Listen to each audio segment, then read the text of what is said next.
नमस्कार प्यारे विद्यार्थियों। आज हम क्लास 12 की पॉलिटिकल साइंस के अध्याय लोकतांत्रिक व्यवस्था का संकट इसके बारे में अध्ययन करने वाले हैं। लोकतांत्रिक व्यवस्था का संकट यानी इस अध्याय के अंदर हम इंदिरा गांधी सरकार द्वारा जो 25 जून 1975 को देश के अंदर आपातकाल लगाया गया उसके बारे में हम वो अध्ययन करेंगे। यानी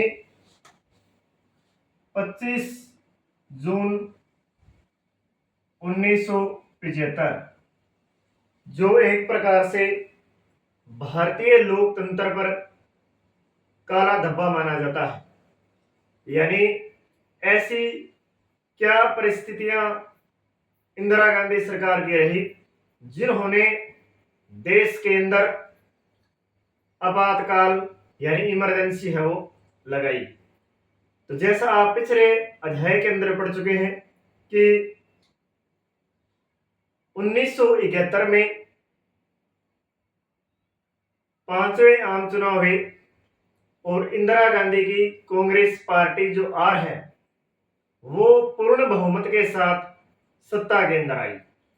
कुछ वादे इंदिरा गांधी ने किए, जैसे गरीबी हटाओ का नारा दिया, महंगाई को कम करेंगे, खाद्यान्न संकट को दूर करेंगे। ऐसे बहुत सारे वादे हैं वो जनता से किए गए और एक कार्यक्रम जनता के सामने प्रस्तुत किया गया। और उनके बाद में इंदिरा गांधी की सरकार 5वें लोकसभा चुनाव के बाद बनी। लेकिन हम बात कर रहे हैं 25 जून 1975 भारतीय लोकतंत्र पर किस प्रकार का संकट है वो इंदिरा गांधी की सरकार के दौरान आया और ऐसी क्या परिस्थितियां या क्या मजबूरियां इंदिरा सरकार की रही जिन्होंने मजबूर होकर के, या हम ये कह सकते हैं कि अपनी सत्ता को बचाने के लिए 25 जून 1975 को देश में आपातकाल लगाया गया। लेकिन आपातकाल के कारण जानने से पहले, आपातकाल के दौरान घटने वाली घटनाओं के बारे में जानने से पहले, उनके परिणामों के जानने से पहले हम बात करते हैं यहाँ पर कि आखिर आपातकाल होता क्या है। आपातकाल किसे कहते हैं? आपातकाल यानी जिसको हम इमरजेंसी भी कहते हैं इंग्लिश के अंदर, या हिंदी के अंदर कहें संकटकालीन स्थिति। संकटकालीन स्थिति यानी आपातकाल या संकटकालीन स्थिति एक ऐसी घटना जो अचानक या अप्रत्याशित रूप से घटित होती है, जिनके बारे में हमें पहले से पता नहीं होता है। सामान्य रूप से बात कर रहा हूं मैं कि आपातकालीन एक ऐसी स्थिति होती है जिसमें कोई घटना अचानक होती है या अप्रत्याशित होती है, जिसके ऊपर तुरंत एक्शन की आवश्यकता होती है, निर्णय लेने की आवश्यकता होती है या तुरंत कार्यवाही की आवश्यकता होती है। एग्जाम्पल के रूप में, जैसे सड़क पर चलते हुए कोई व्यक्ति घायल हो गया या किसी व्यक्ति के साथ कोई दुर्घटना हो गई तो तुरंत उनको अस्पताल के अंदर ले जाया जाता है।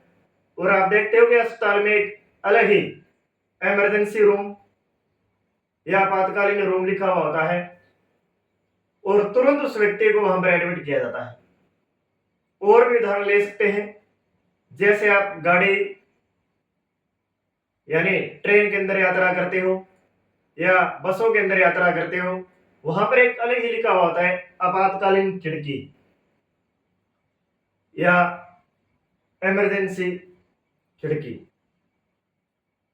तो आपातकाल में क्या होता है कि कोई घटना अचानक हो सकती है। जैसे हो सकता है किसी जगह के ऊपर आग लग गई हो, तो वहां पर तुरंत कार्यवाही की आवश्यकता होती है। फायर ब्रिगेड को बुलाया जाता है, तुरंत आग को काबू में करने का प्रयास किया जाता है। ये तो सामान्य शब्दों में आपात शब्द के बारे में था, संकट शब्द के बारे में था। संकट किसी भी प्रकार का हो सकता है। हो सकता है अचानक कोई महामारी फैल जाए, हो सकता है अचानक कोई अन्य प्राकृतिक आपदा आ जाए, बाढ़ आ जाए, सूखा बाढ़ आ जाए या भूकंप की स्थिति हो जाए, तो तुरंत कार्यवाही की हमें आवश्यकता होती है। ये तो एक सामान्य शब्दों में हमने आपातकाल की बात की है, लेकिन यहां हम आपातकालीन आपातकाल है जो है वो भारत यानी हमारे राष्ट्र के संदर्भ में बात कर रहे हैं कि आपातकाल जो है उसकी स्थिति देश के संदर्भ में कैसे है। तो आपातकाल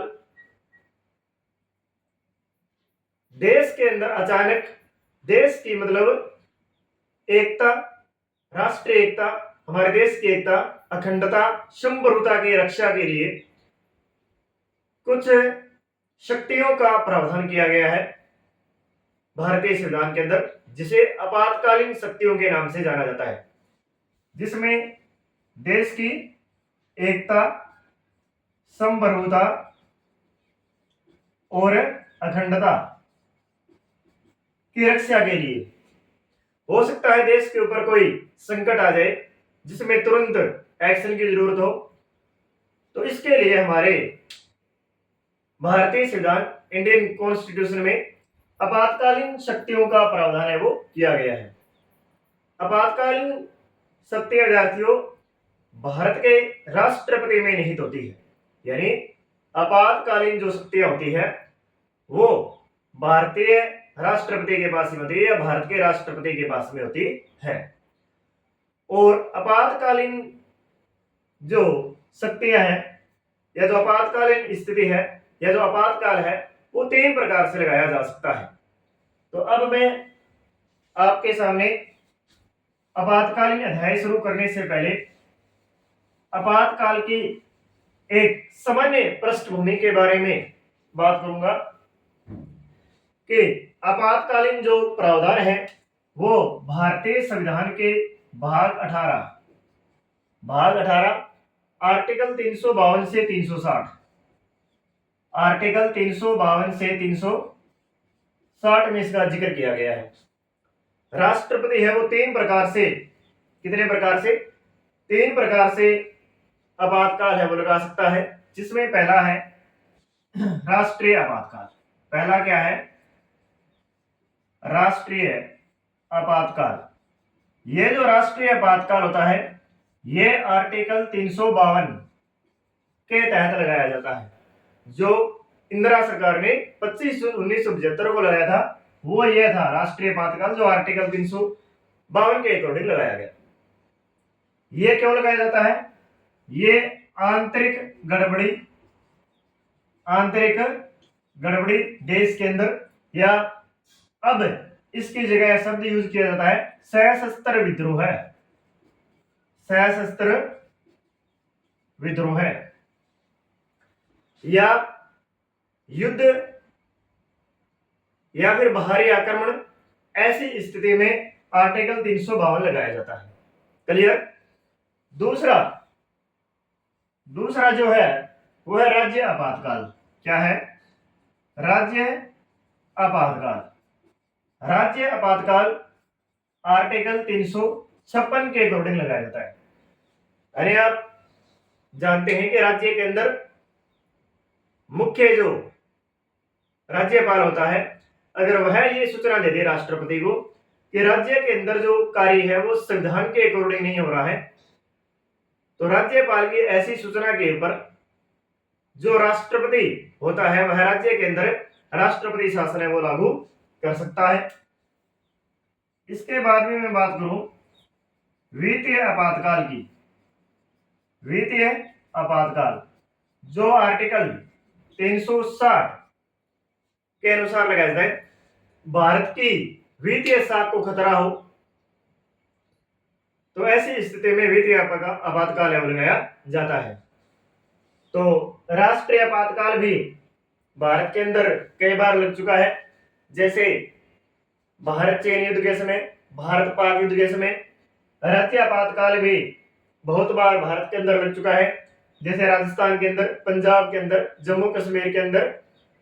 वित्तीय आपातकाल भारत के अंदर अभी तक नहीं लगा है, यानी वित्तीय संकट है वो भारत के अंदर अभी तक ऐसी स्थिति है वो नहीं हुई है। तो अब अगर हम बात करें कि ये तो आपातकाल के बारे में सामान्य बातें होगी जो इंदिरा गांधी सरकार के द्वारा आपातकाल लगाया गया देश के अंदर, उसके क्या कारण रहे। इंदिरा सरकार द्वारा लगाए गए आपातकाल के कारण, या तो देखते हैं हमारे सिलेबस के अकॉर्डिंग आपातकाल के कारण जो इंदिरा गांधी सरकार ने 25 जून 1975 को लगाया। क्या कारण जिम्मेदार रहे, जैसे बात करें कि इंदिरा गांधी प्रधानमंत्री बनी 1971 में, तो बहुत सारे मुद्दे ऐसे थे, महंगाई, भ्रष्टाचार, बेरोजगारी, गरीबी हटाओ, ऐसे नारों के साथ, ऐसे कार्यक्रम या नीतियों के साथ इंदिरा सरकार है वो सत्ता में आई थी। लेकिन सत्ता में आने के बाद इंदिरा गांधी की सरकार ये सब कार्य करने में असफल रही और इंदिरा सरकार के सामने परिस्थितियां इतनी विपरीत हो गई कि वह उनको संभाल नहीं पाई। कौन कौन सी परिस्थितियां हो गई, कौन कौन से कारण हो गए, ये हम जानेंगे। और आखिर में उन्होंने, या हम कहें कि देश की परिस्थितियों को देखते हुए उन्होंने 25 जून 1975 को आपातकाल है वो घोषित कर दिया, जो लगभग 18 माह तक रहा। तो इसमें आपातकाल का पहला कारण जो 25 जून 1975 को लगा, पहला कारण है आर्थिक कारण। आर्थिक कारण में हम लेते हैं भारत पाक युद्ध 1971। भारत पाक युद्ध 1971 यहां पर लिखने में ज्यादा नहीं बल्कि समझाने पर ज्यादा ध्यान दिया जाएगा कि भारत पाक युद्ध 1971। आपने पिछले अध्यायों के अंदर पढ़ा है कि भारत पाक युद्ध 1971 के दौरान, जिसमें एक नए देश बांग्लादेश का जन्म हुआ, और बांग्लादेश के निर्माण से हमारी आर्थिक स्थिति है वो कैसे खराब हुई, क्योंकि हम पढ़ते हैं कि 80 लाख शरणार्थी जो हैं, 80 लाख शरणार्थी जो हैं वो कहां पर आ गए, भारत के अंदर आ गए। अब 80 लाख लोग किसी क्षेत्र में जाते हैं तो इन लोगों के खाने पीने की व्यवस्था या इनके लिए अन्य जो व्यवस्थाएं की गई, ये जितने दिन भी भारत में रहे, बाद में इनको वापस बांग्लादेश भेजा गया, उनका खर्चा और आर्थिक स्थिति तो हमारी पहले से ही डाउन थी। एक तो ये कारण। दूसरा, इस समय रक्षा व्यय अधिक हुआ। रक्षा व्यय क्या हुआ, अधिक हुआ। और ऐसी स्थिति में अमेरिका ने भी भारत को मदद देने से इनकार कर दिया कि हम भारत के किसी भी प्रकार की मदद नहीं करेंगे, क्योंकि ये जो अमेरिका है, चीन है, ये उस समय पाक के समर्थक थे, क्योंकि इनका सोच ये थे कि भारत को किसी भी प्रकार से क्या करना है, कमजोर करना है। आज जो अमेरिका भारत के साथ में है, तो इनका एक बड़ा कारण है कि भारत का बड़ा बाजार उनको दिखाई दे रहा है। तो उस समय ये अमेरिका है, चीन है, ये पाकिस्तान के समर्थक थे। और पाकिस्तान भी जो बार बार आंखें दिखाता है हमें, वो किसके बल पर? चाइना के बल पर। तो उस समय अमेरिका और चीन ने मदद देने से इनकार कर दिया और अंतरराष्ट्रीय बाजार में, इंटरनेशनल मार्केट में तेल की कीमतों में भी वृद्धि हुई। तेल की कीमतों में क्या हुई? वृद्धि हुई। यानी अगर बात करें कि महंगाई इस समय बड़े चरम पर थी, महंगाई बहुत अधिक थी, जिससे आम जनता परेशान होगी कि इंदिरा जी या इंदिरा गांधी सरकार ने क्या वादे किए थे और क्या हो रहा है। महंगाई है वो दिनों दिन बढ़ती जा रही है। गरीबी हटाओ का नारा दिया था, गरीबी लाओ का नारा नहीं। तो गरीबी है वो और घर करती जा रही थी। औद्योगिक जो विकास है हमारे देश का, औद्योगिक विकास, तो औद्योगिक विकास बहुत धीमी गति से हुआ और इसी समय खर्चों में कमी करने के लिए,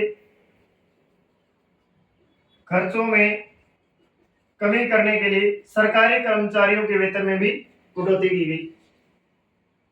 इसके बाद अगर हम बात करें तो 1972-73 के दौरान मानसून भी असफल रहा। मानसून आप तो पढ़ते हो जियोग्राफी के अंदर, भूगोल के अंदर, कि हमारी भारतीय जो कृषि है वो मानसून का जुआ है। अधिकांश जो कृषि है, हमारी जो खेती है, वो वर्षा के ऊपर निर्भर करती है। तो सारी ही परिस्थितियां विपरीत हो गई। 1972-73 में मानसून असफल रहा। मानसून के कारण सूखा पड़ गया और जब सूखा पड़ जाता है तो कृषि में उत्पादन क्या हो जाता है? घट जाता है। कृषि उत्पादन बहुत कम हुआ और एक बार फिर खाद्यान्न संकट की स्थिति क्या हो गई? पैदा हो गई। तो खाद्यान्न संकट, तेल की कीमतों में वृद्धि, औद्योगिक विकास धीमी गति से हुआ, सरकारी कर्मचारियों के वेतन में कटौती।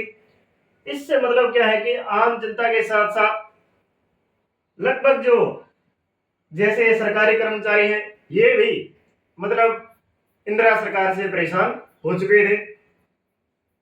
और ऐसी परिस्थिति में क्या हुआ? ऐसी परिस्थिति में विपक्ष के विरोध का सामना है वो इंदिरा सरकार को करना पड़ा। अब विपक्ष को तो मौका चाहिए, क्योंकि विपक्ष तो चाहता यही है कि किसी भी प्रकार से सत्ता पक्ष की कमी आए और हम उनको उजागर करें। तो पहला कारण जो हमारा रहा वो आर्थिक कारण रहा, जिसमें से मुख्य रूप से 1971 का भारत पाक युद्ध, बांग्लादेश का निर्माण। तो इस प्रकार से इनके कारण जो आर्थिक स्थिति है वो बहुत डावाडोल होगी हमारी। दूसरा जो कारण है वो देखो, वो है छात्र आंदोलन। क्या है? छात्र आंदोलन। दूसरा कारण देखिए, छात्र आंदोलन।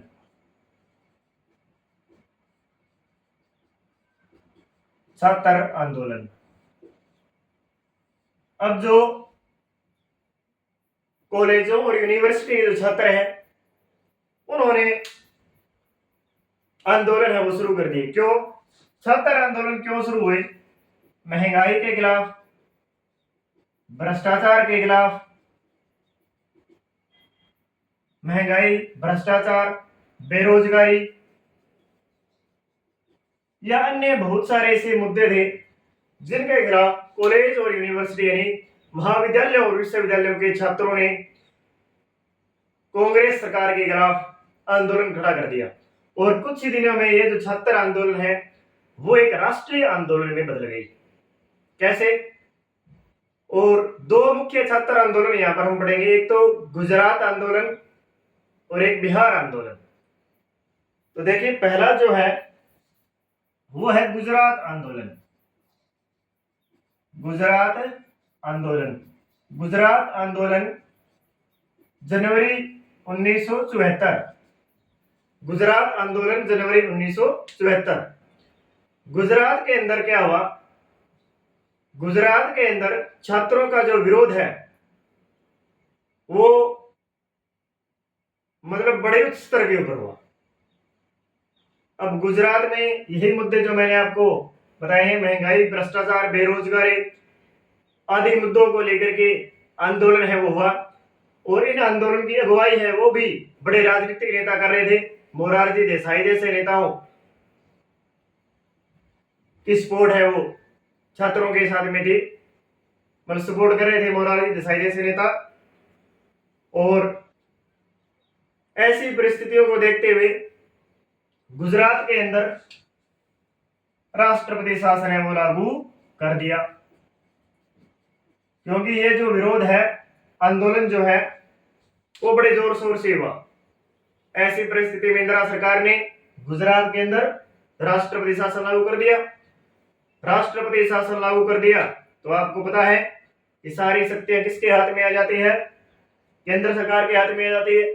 अब कुछ समय बाद मोरारजी देसाई जो कांग्रेस ओ के नेता थे, मतलब गैर कांग्रेसी थे एक प्रकार से, इसलिए उन्होंने मोरारजी देसाई जो कांग्रेस ओ के नेता थे, उन्होंने कहा कि भाई अब क्या है, अब गुजरात के अंदर दोबारा चुनाव करवाइए, वरना हम तो अनिश्चितकालीन भूख हड़ताल पर बैठ जाएंगे। तो ऐसी स्थिति में क्या हुआ? ऐसी स्थिति में जून 1975 के अंदर, कब है? जून 1975 के अंदर गुजरात में विधानसभा के चुनाव हुए और कांग्रेस पार्टी चुनाव हार गई। हारना तो तय था, क्योंकि इन मुद्दों के खिलाफ जो आंदोलन हो रहा था। तो ये था हमारा गुजरात आंदोलन। दूसरा जो है विद्यार्थियों वो है बिहार आंदोलन। कौन सा? बिहार आंदोलन। बिहार आंदोलन ये हुआ मार्च 1974। बिहार आंदोलन मार्च 1974। कारण वही है, मुद्दे वही हैं जो हमने गुजरात आंदोलन के पढ़े हैं। महंगाई, भ्रष्टाचार, बेरोजगारी। तो ये मुद्दे भी बिहार में उठे। बिहार में अब छात्रों ने क्या किया? बिहार में छात्रों ने आंदोलन का नेतृत्व करने के लिए एक व्यक्ति को आमंत्रित किया, एक व्यक्ति को बुलाया जिसका नाम था जयप्रकाश नारायण। क्या था? जयप्रकाश नारायण। तो जयप्रकाश नारायण ने कहा चलो ठीक है भाई, आंदोलन का नेतृत्व कर लेंगे, आंदोलन में हम तुम्हारे साथ खड़े हैं, लेकिन हमारी भी कुछ शर्तें हैं। तो छात्रों ने कहा क्या है? कि आंदोलन हम करेंगे, लेकिन आंदोलन पूर्ण रूप से अहिंसक होगा। आंदोलन पूर्ण रूप से क्या होगा? अहिंसक होगा। आंदोलन में किसी भी प्रकार की कोई हिंसा नहीं करेंगे, सार्वजनिक संपत्ति को नुकसान है वो नहीं पहुंचाएंगे, क्योंकि जयप्रकाश नारायण एक गांधीवादी विचारधारा के नेता थे। तो छात्रों ने मान लिया कि चलो ठीक है, जैसा आप कहते हैं वैसा कर लेते हैं, हम किसी भी प्रकार की हिंसा है वो नहीं करेंगे। तो थोड़ा मैं ऊपर लिख देता हूं। तो जयप्रकाश नारायण को बिहार छात्र आंदोलन में बुलाया गया। बिहार छात्र आंदोलन, बिहार छात्र आंदोलन मार्च 1974 जयप्रकाश नारायण को बुलाया गया। शर्त मैंने आपको बताई दी। उसके बाद में जयप्रकाश नारायण ने कहा कि हम आंदोलन को बिहार तक सीमित नहीं रखेंगे, बल्कि पूरे देश के अंदर फैलाएंगे, राष्ट्रीय स्तर का आंदोलन बनाएंगे, बिहार तक काम है वो नहीं चलेगा। तो जयप्रकाश नारायण ने इस आंदोलन को पूरे देश के अंदर फैलाने का आग्रह वो किया। और जयप्रकाश नारायण ने मांग की कि बिहार की जो कांग्रेस सरकार है उनको इस्तीफा दे देना चाहिए, या बिहार की कांग्रेस सरकार को बर्खास्त करने की मांग है वो उन्होंने की। लेकिन इंदिरा गांधी की सरकार मानी नहीं कि अगर जैसे गुजरात के अंदर हुआ वैसा अगर बिहार के अंदर हो गया तो ऐसे तो एक एक करके सारे राज्य हमारे हाथ से खिसक जाएंगे, हमारा तो सुपड़ा साफ हो जाएगा। इसलिए बिहार के अंदर ये जो मांग जयप्रकाश जी द्वारा की गई ये उन्होंने नहीं मानी। उसके बाद में है तीसरा कारण जो हम पढ़ेंगे वो है नक्सलवादी आंदोलन। अब नक्सलवादियों के आंदोलन भी शुरू हो गए। तीसरा कारण जो है वो है नक्सलवादी आंदोलन। नक्सलवादी आंदोलन। अब नक्सलवादी आंदोलनों का नेतृत्व जो कर रहे थे वो मार्क्सवादी विचारधारा के लोग थे। और मार्क्सवादी विचारधारा आपको पता है कि कार्ल मार्क्स के विचारों पर आधारित, जिन्होंने क्या किया कि जो भूस्वामी थे, बड़े भूस्वामी जमींदार थे, उनसे उनकी जमीन छीन करके गरीबों में बांट दी या भूमिहीन व्यक्तियों में बांट दी, यही इनकी विचारधारा थी। तो इधर से नक्सलवादी आंदोलन भी शुरू हो गए। उसके बाद में चौथा जो कारण है हमारा है वो है रेलवे हड़ताल। कौन सी? रेलवे हड़ताल। तो बोन्स के मुद्दों को लेकर के, बोनस से जुड़े मुद्दों को लेकर के जॉर्ज